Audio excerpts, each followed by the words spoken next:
Hi, welcome to this week's bonus clip. I have been joined by Conor, Cronin, and Mark Jackson. We recorded this as part of our wrap pod following the France v Ireland match, which you'll find on Apple, Spotify, and all the other usual places. We've been doing this a little differently for the recent times. Instead of all three of us harping on one topic, I've asked my guests to pick their own and have a bit of an old rant for a while. Starting with yourself, Conor, you want to harp on a trend that's emerged at post-match press conferences? Yeah, in the rap pod, Mark talked about Warren Gatland saving himself from an embarrassing moment with the second half display, and then he walked himself into a horrifically embarrassing moment when, and I'm going to read you exactly what he said, when asked about the games. When you don't nail your lineouts and you give away stupid penalties, the Josh Adams one was dumb, and when you think about it, that's the difference between winning and losing the game. In other words, I'm the manager and the buck stops with me, unless, of course, I can find a lovely, naturally existing scapegoat and throw him under the bus instead. Did Jose Mourinho write that for him? I don't understand that at all. I'm surprised he's not blamed Reece Samuel for it. You stand by your players. You back them and the decisions they make on the pitch 100% in public. You lift them out of it in private. You do that video session and you shout and you roar and you point at fellas and you blame fellas all you like, but you don't do it from the sideline, and you definitely don't do it in front of a camera where you're going to have a moment like this. I said before to coaches, first game I had one particular coach, and I said to him after, I said, look, I don't respond well like that. Talk to me, be reasonable with me, but effing blind me, and I'm kind of going to grow into Michelle a bit and not want to work hard for you. You have to support your players in public, no matter what they've done wrong. You have to recognize they are the 15 men on the field making decisions and doing what they're doing. They're the ones who they'll get all the flack on the internet. All the keyboard warriors are going to come after them anyway.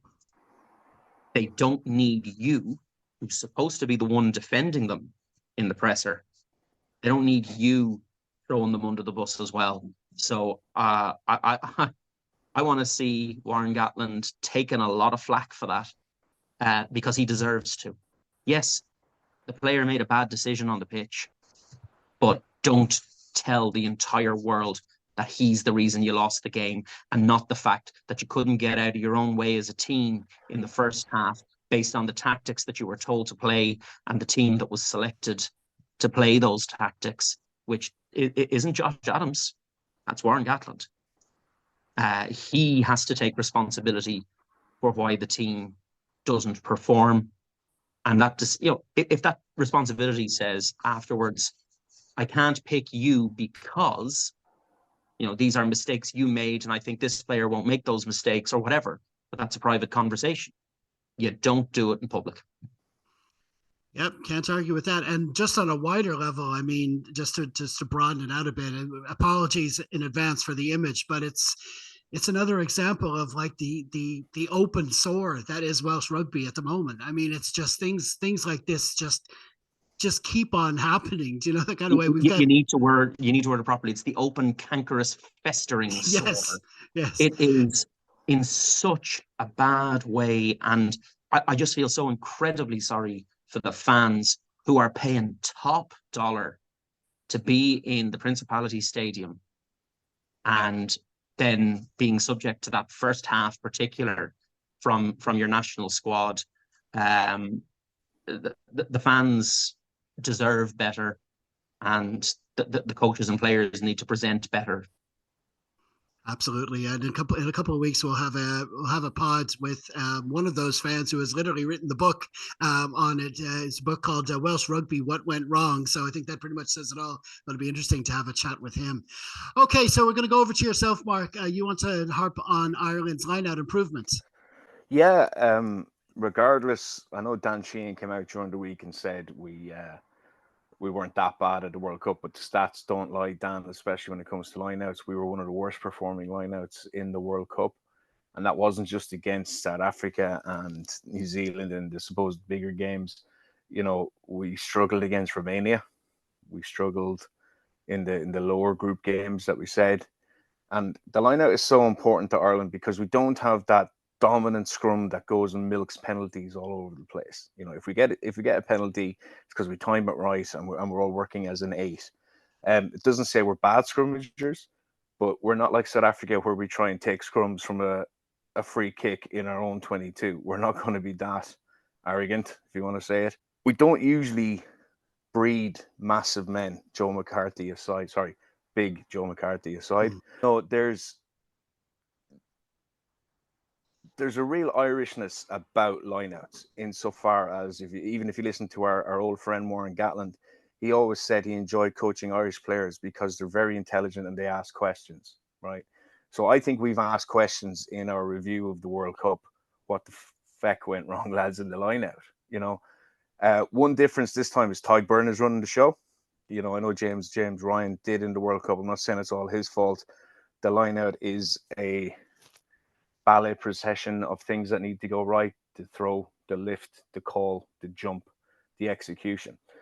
And normally when you see stats like 13 wins and no losses from Ireland's point of view, it doesn't really paint the whole picture. Those 13 were they clean? Were they caught? Were they off the top? The beauty of Ireland's lineout last week is it seems simplified. We have 4 good jumpers, and then we've got Josh van der Fleer cleaning the lineouts and then deciding, are we mauling? Are we dummy mauling coming off the top? You know, we have so many options off our lineouts that when we went for the maul, it was actually a bit of a surprise because, as you said, we've used Bundy and Robbie off the top quite a bit, and then Jamison Park coming around on loops as well. We did the first lineout score, the first score was off a lineout with multiple dummy runners, multiple options for all players who had the ball, but it still comes from clean, and by clean, it's not disturbed by the French. The French had 14 lineout wins, 4 losses, but how many of those 14 wins actually launched an attack? You know, we had a hand in here, a hand in there, got the elbow in the face, got the elbow in somebody else's face, and we stopped their maul getting any sort of real momentum. And I don't think they knew what they were doing off the different sort of lineouts, where there was an accuracy and a clarity about the Irish attack off of lineouts that led to eventually 5 tries. You know, imagine if we get our scrum, we don't even need a massive scrum. We need a solid scrum. We just need a platform to launch a couple of moves off our scrum, and we'll be even more dangerous. You know, but the lineout is so important to Ireland's attacking shape that long may it continue exactly how it was against France. You know, the team that will probably cause us most problems will be England. They're very good defensively line out. I'm sure Steve Bortwick spends half his time on the defensive line out anyway, because it's what he was known for as a player. But we keep the consistency in our line out going forward. I think we'll be doing all right. Yeah, and it seemed like we were taking simple choices as well. I thought in the stats, apart from one long throw, we threw, I think, straight to Bundy Aki. I think it was basically 2 and 4 we were throwing at every time. It was just basically, it was kind of an either or. It was different jumpers, but it was a simple choice between towards the middle and the front. The only sort of movement we had was either one was usually one movement. There wasn't 3 or 4 movements going on, which I can remember. It seemed to have simplified. And fair play to O'Connell and the players. And I'd say Simon Easterby might have had a word. Simon Easterby is a very underrated lineout forward himself. So I'm sure he threw his 2 cents in there. But it seems to be a collective effort between coaches and players to simplify it. The beauty of Ireland's lineout is it's as any lineout should be at that level, is it's a throw jump, which means it's harder to defend. And I looked over the 13 Ireland lineouts, and the vast majority of them were throw jump. If it's to the front, it can be jump throw just to get ahead of your guy. But I think he simplified it for everybody. There was one movement. The hooker knows what the trigger is straight away. Nothing was caught left or right or too high. It seemed to be double top every time. Sheehan's throwing was perfect. Kelleher's throwing was perfect. And as I said, long may it continue. Well, now it's time for my bonus bit, and this is titled A Bonus Point About Bonus Points. This week, I'm harping on a topic I've brought up a good few times before, but I'm returning to it because the first round of the 2024 Six Nations gave me two perfect examples as to why I feel this change needs to be made.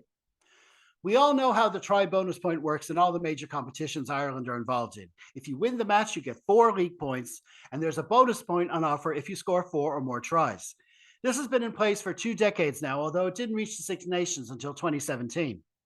Now, on the surface, this has been a positive development for the professional game, rewarding teams for a more attacking mentality, and I'm totally here for that. But that doesn't necessarily mean it's perfect, and this was proven by an alteration made originally by the top 14 and eventually adopted by Super Rugby, which, if my memory serves, was actually the first top flight competition to bring in the bonus system in the first place. In those major competitions, you don't simply earn the bonus point with 4 tries. You actually have to score at least 3 tries more than your opposition. Now, how is this better? Well, for me, there are 2 crucial differences. First, it means a team can't take the foot off the pedal after a big first half because there's no way to lock down the bonus, since your opposition can always stage a mini comeback and actually take the bonus point off you. But personally, I like the second difference better because the top 14 method pretty much ensures that losing teams cannot win a try bonus point. I know many have benefited from a late rally to earn 2 match points in the past, but I really don't think we'd miss that feature if it were gone. 1 point is more than enough for a losing team in my book, and actually the French went so far as to make even that harder to get, because in that league you have to get within 5 to earn it instead of 7. So how would this work in practice? Well, let's look at a couple of matches from the weekend just gone. First, on Friday, and we've already described this on our pod, you had Ireland running in 4 tries in Marseille by the 61st minute, something many would say totally deserves a bonus in and of itself. But actually, with France having crossed twice, under this alternative system, Ireland would have missed out until, of course, Ronan Kelleher's late score pushed us into that magic 3-try difference. But even then, we'd have to be careful until the full-time whistle and make sure our host didn't nick another one, otherwise it would have disappeared. Then there's the match at the Principality Stadium. Now, I know this was an absolute freak of a contest. Scotland scored 27 in the first half with no reply. Then Wales got 26 in the second with no reply. And that 4-2 split of match points it produced is extremely rare. But what makes this relevant is that despite having choked in the second half, the Scots were still attacking the Welsh Lions to death in the hope of nicking a try bonus point. And while some may argue this is all the more reason we should have it since it adds to the excitement, I would argue that had they gotten it, they probably wouldn't have deserved it, since that would have made the try count level at 4-all. Plus, on the Welsh side of things, while their fight back was admirable, I still don't think they earned more than 1 match point in the process. Anyway, that's my case. Were it down to me, I'd have had the top 14 system used across all competitions about 10 years ago. But the way this sport introduces changes, it might be another 10 years before it comes close to happening. So you may hear me rant about it again when another set of examples in big matches comes along. Okay, that's it for now. Thanks again to Conor and Mark for joining me on the pod, and thanks to you for watching our videos. Please make sure to comment, like, share, and subscribe to help us out.